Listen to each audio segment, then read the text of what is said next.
ជំរាបសួរបងប្អូនទាំងអស់គ្នាថ្ងៃនេះនាងខ្ញុំចង់បង្ហាញពីសកម្មភាពដែលនាងខ្ញុំបានចូលរួមជាមួយនឹងក្រុមការងារមណ្ឌលមេឈើមិនមែនតោងល្បីទេប៉ុន្តែជាការងារមួយដែលនាងខ្ញុំស្រឡាញ់ចូលចិត្តជួយសង្គមចាអញ្ចឹងដូចជាការងារជួយលក់អាវអញ្ចឹងគាត់មិនបានហៅនាងខ្ញុំជួយទេប៉ុន្តែនាងខ្ញុំស្រឡាញ់និងចង់ជួយចាជួយឲ្យរំលែកនិងឲ្យជួយឲ្យប្រម៉ែប្រមូលណាអ្នកដែលស្គាល់ខ្ញុំអីហ្នឹងជួយទិញអាវអាហ្នឹងហើយអាវមួយជួយអាហារកុមារបានមួយឆ្នាំអញ្ចឹងការងារសង្គមការងារដែលសប្បុរសធម៌នេះនាងខ្ញុំមានក្តីស្រឡាញ់ហើយនេះជាប្អូនស្រីដែលគាត់ចំណាំតែច្រៀងបទចម្រៀងនៅក្នុងមណ្ឌលមេឈើដូចជានាងខ្ញុំដើរទៅជាមួយនឹងក្រុមគាត់ទៅតាមខេត្តដូចជាទៅខេត្តបាត់ដំបងភូមិបាក់ព្រានឹងអញ្ចឹងណាបងប្អូនចាឲ្យទៅជាមួយនឹងម៉ែហ្នឹងហើយអញ្ចឹងសកម្មភាពដែលនាងខ្ញុំបានចូលរួមនេះវាពិតជាធ្វើឲ្យនាងខ្ញុំសប្បាយចិត្តហ្នឹងហើយយើងមិនចាំបាច់មានលុយរាប់រយរាប់ពាន់រាប់ម៉ឺនដុល្លារទៅជួយគាត់ទេហ្នឹងហើយគ្រាន់តែយើងមានទឹកចិត្តជួយគាត់ជួយជាកម្លាំងជួយទៅជួយលក់អាវឬក៏ជួយប្រម៉ែប្រមូលមនុស្សហ្នឹងហើយជួយទិញអាវតាមរយៈនាងខ្ញុំឬក៏ជួយបរិច្ចាគតាមរយៈនាងខ្ញុំចាអញ្ចឹងអ្វីដែលអាចធ្វើបាននឹងខ្ញុំនឹងធ្វើចាអញ្ចឹងនាងខ្ញុំពេលតំណេឃើញគាត់លក់អាវអញ្ចឹងនាងខ្ញុំក៏ទៅជួយលក់ចាទៅជួយហ្នឹងហើយចូលរួមហ្នឹងហើយធ្វើជាមនុស្សធម៌ជាមួយគាត់នឹងអ្វីដែលនាងខ្ញុំអាចធ្វើបាននាងខ្ញុំនឹងធ្វើចាមិនចាំបាច់ต้องមានប្រាក់ជាដុំកំភួនទេបងប្អូនហើយចានេះជាក្តីស្រឡាញ់របស់នាងខ្ញុំចូលចិត្តចូលរួមជួយធ្វើការងារជួយសង្គមតែហ្នឹងហើយអញ្ចឹងនាងខ្ញុំបានធ្វើដំណើរទៅខេត្តជាមួយគាត់ថ្ងៃមុននេះទៅខេត្តបាត់ដំបងភូមិបាក់ព្រាបងប្អូនចាទៅដល់បាត់ដំបងវាម៉ោង6ចាចេញពីភ្នំពេញទៅម៉ោង1ជាងថាទៅដល់បាត់ដំបងម៉ោង5ជាងម៉ោង6ហើយបងប្អូនចាតម្រាំតែចេញពីទីរួមខេត្តបាត់ដំបងឆ្លងទៅភូមិបាក់ព្រាហ្នឹងចាមានផ្លូវលំបាកណាស់បងប្អូនចានេះជិះកាត់ផ្លូវដែលកាត់វាលត្រែងបងប្អូនចាសងខាងសិតតែព្រៃត្រែងបងប្អូនណាហ្នឹងហើយអញ្ចឹងបើសិនជាខែទឹកវិញវាមានតែទឹកល្វឹងល្វើយឯបងប្អូនចាដល់ពេលខែប្រាំងទៅជិះតាមផ្លូវគោយន្តឯបងប្អូននេះជាផ្លូវគោយន្តឯបងប្អូនណា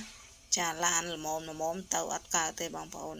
ចាបើសិនជាភ្លៀងវិញបងប្អូនហើយមើលវីដេអូគាត់ភ្លៀងលើកមុនគាត់ទៅចំថ្ងៃភ្លៀងហើយនេះទៅដល់ពេលយប់បងប្អូនចាទៅដល់ពេលយប់ជិះពីរួមខេត្តបាត់ដំបងនឹងទៅដល់កន្លែងផ្លូវពិបាកហ្នឹងចំនួនប្រហែលជាជាង1ម៉ោងបងប្អូនចាដីឲ្យឆ្ងាយដែរបងប្អូនហើយទៅដល់ពេលយប់នេះហ្នឹងហើយទៅដល់កន្លែងទីទួលសាលារៀនមួយ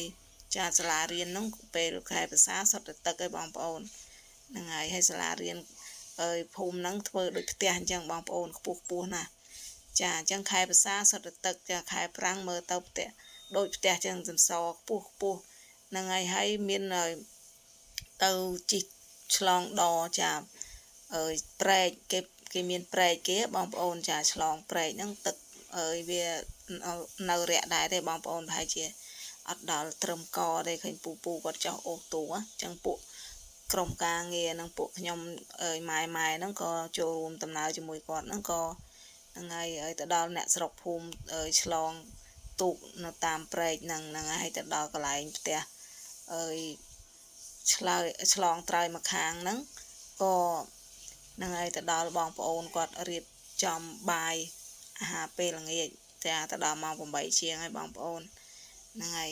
ជាងក៏នាំគ្នាហូបបាយចាអ្នកស្រុកហ្នឹងគាត់រៀបចំអាំងត្រីចា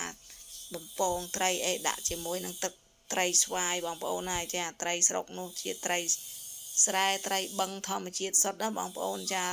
ហូបទៅពិតជាឆ្ងាញ់មែនជាមួយនឹងទឹកត្រីស្វាយបងប្អូនហ្នឹងហើយជាមួយនឹងជ្រក់ចាត្រីមានជាតិណាបងប្អូនត្រីស្រុកនោះថោកបងប្អូនសួរបងប្អូនគាត់រកបានគាត់ថាលក់បាន1គីឡូតែ4000ទេបងប្អូនចាហើយភាគច្រើនស្រុកនោះគេរកត្រីបងប្អូនចានេះទៅដល់ចិត្តផ្ទះប្អូនប្រុសម្នាក់ដែលគាត់ត្រូវជាប៉ូលីសចាប់គាត់ឆក់ត្រីនោះហ្នឹងហើយបងប្អូនណាចាផ្ទះគាត់នៅខាងត្បូង ចាហើយអ្នកស្រុកគាត់ចាត់បានណាបងប្អូនហើយយើងមើលទៅដូចជាកំសត់ណាស្រុកនឹងខែភាសាសិតទឹកដល់ពេលខែប្រាំងมันមានផ្លូវជាតិទេបងប្អូនមានតែជិះលើតាមផ្លូវព្រែកបងប្អូនចាផ្ទះគាត់នឹងនៅតាមអមដងផ្លូវព្រែកហ្នឹងបងប្អូនណាហ្នឹងហើយដូចជាផ្លូវបន្លាយអញ្ចឹងបងប្អូនហើយនេះព្រឹកឡើងដល់ពេលដែលញ៉ាំបាយហើយនាំគ្នាគេងព្រឹកឡើងក៏នាំគ្នាក្រុមការងារមណ្ឌលមេឈើក៏នាំគ្នាចែកអំណោយចាដូចជាអង្គនិងអាវយឺតចាមានអាវយឺតផងដែរចាហើយក្រុមគ្រួសារនោះវាជិត500គ្រួសារនោះបងប្អូនចាហើយហ្នឹងហើយភាគច្រើនចាជិត500គ្រួសារហ្នឹងមកចិត្តអស់បងប្អូនអញ្ចឹងចែកអង្គនឹងឃើញថាมันមានការខ្វះខាតអង្គចែកទេចាចែកបានគ្រប់គ្រាន់ហ្នឹងហើយអញ្ចឹងឃើញថាលោកគ្រូផល្លាគាត់ឈរចែកចាតាំងពីព្រឹករហូតដល់ថ្ងៃត្រង់ប្រើពេលវេលាចូល2ម៉ោង3ម៉ោងហ្នឹងហើយនេះជាការប្រជុំឲ្យចែកអង្គមួយវគ្គចែកប្រជាជននៅក្នុងភូមិបាក់ព្រាហ្នឹងបន្ទាប់មកចែកសិស្ស